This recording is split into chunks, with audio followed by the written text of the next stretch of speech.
Olá pessoal, eu sou Bárbara Modernel e no nosso quadro Indigenismos, em parceria com o canal do História em Casa, nós vamos falar hoje sobre a ameaça de genocídio que os povos indígenas da terra indígena Ituna e Itatá, lá no interior do Pará, estão sofrendo atualmente. Bom, em breve síntese, é importante a gente lembrar que nós temos os povos indígenas que convivem no nosso cotidiano diário entre o mundo ocidental e também a cosmologia indígena, e que isso tá tudo certo, que nós já tivemos vários vídeos no canal aqui, que a gente fala que esse conceito de cultura não é estanque, ele está sempre transitando e se modificando, e existe sim os indígenas nas cidades, em todos os lugares, e eles podem ocupar todos os espaços que eles quiserem. No entanto, existem também os povos indígenas que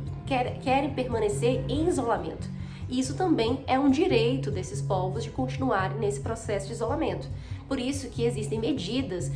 pela FUNAI de que são as portarias de restrição de uso de terras indígenas onde possui esses povos isolados, que é o caso justamente da terra indígena Ituna e Itatá, que já foi comprovado há muitos anos, né, que existem povos indígenas isolados transitando naquela região. Essa portaria, ela foi realizada durante o processo, né, da usina de Belo Monte, que a gente sabe muito bem que a usina de Belo Monte foi todo aquele alvoroço político em volta da construção da hidrelétrica de Belo Monte, porque a gente sabe que ela causou diversas catástrofes socioambientais, né, não somente apenas para o meio ambiente em si, mas como para todas as comunidades indígenas que estavam presentes naquela região. Então, a partir daí, o Ministério Público, a FUNAI, se atentaram para essas questões e decidiram então criar essas portarias de restrição de uso de terra indígena, que seria o caso da terra indígena Ituna e Itatá, que a cada 3 anos deve ser renovada. Ou seja, essa portaria então estava em vigor desde o ano de 2011 e a cada 3 anos há uma vistoria técnica no local e ela deve ser renovada constantemente, né, a cada 3 anos. O que vem acontecendo é que no final do ano passado, né, agora de 2021 e começo de 2022, em janeiro, essa portaria estava chegando à sua data limite. E a FUNAI simplesmente estava decidindo, né, emitindo notas nesse sentido de que essa portaria deveria ser extinta, não deveria mais existir, ou seja, essa portaria de restrição ao uso desta terra indígena. No entanto, já foi provado por A mais B, por várias pessoas, né, que transitam na região e de outros povos indígenas que vivem ao redor daquele local, de que existem sim indígenas isolados naquele local. E por isso era necessário ter essa renovação dessa portaria, porque senão aconteceria o quê? Uma grande ameaça à vida daqueles povos. Nós temos que lembrar que a partir do momento em que uma portaria desse gênero é retirada com relação a esses povos indígenas, o que a gente vai ter no contexto é que muitos grileiros e poceiros vão querer adentrar naquela terra indígena e a partir daí começar não só o desmatamento, como também a expulsão desses indígenas que estão lá naquela região, podendo causar até o extermínio desses povos, que a gente sabe que muitas vezes são em grupos muito pequenos.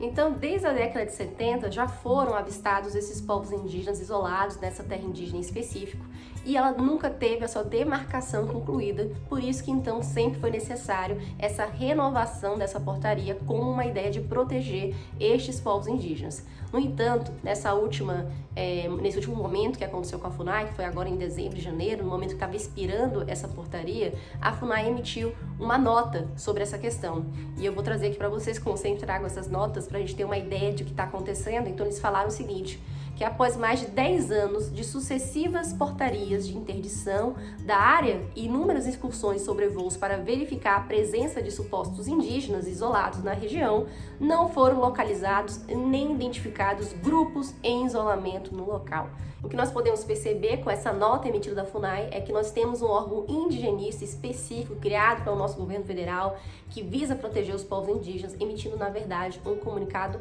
falso, omisso, né, que foi realizado a partir de uma perícia completamente imparcial, em que não foi feito um laudo antropológico e nem um laudo técnico no sentido de vistoria desses povos indígenas isolados. Segundo as últimas notas emitidas pela organização Survival Brasil, eles acusam o Marcelo Xavier, que é o presidente da FUNAI, junto com o senador Zequinha Marinho, que é do PSC lá do Pará, de eles juntos terem acesso a esses laudos que comprovam a existência desses povos indígenas isolados na terra indígena Ituna e Itatá, ou seja, eles sabem desses fatos, dessa evidência, que foi um laudo confidencial realizado pela FUNAI, e mesmo assim, eles sabendo, conscientizando sobre essa questão, eles decidiram entrar com um projeto, né, de decreto legislativo para pedir o fim dessa interdição. O que se percebe, portanto, com esses relatos é que há uma grande manobra política em pauta nessa região. A ideia é que eles querem o fim da interdição justamente para os poceiros grileiros terem pleno acesso a esses 142 mil hectares de terras que estão naquela região do Pará. Sendo assim, para eles conseguirem incentivar a ideia das madeireiras, que é um processo muito assíduo no interior do Pará. Depois de inúmeras solicitações do Ministério Público Federal demonstrando a importância dessa portaria de restrição de uso dessa terra indígena para manter a vida desses povos indígenas isolados que estão naquela região, finalmente a Justiça Federal se comprometeu com essa causa e declarou que deve ser realmente renovada essa portaria a fim de proteger esses povos indígenas isolados e evitar o genocídio desses povos.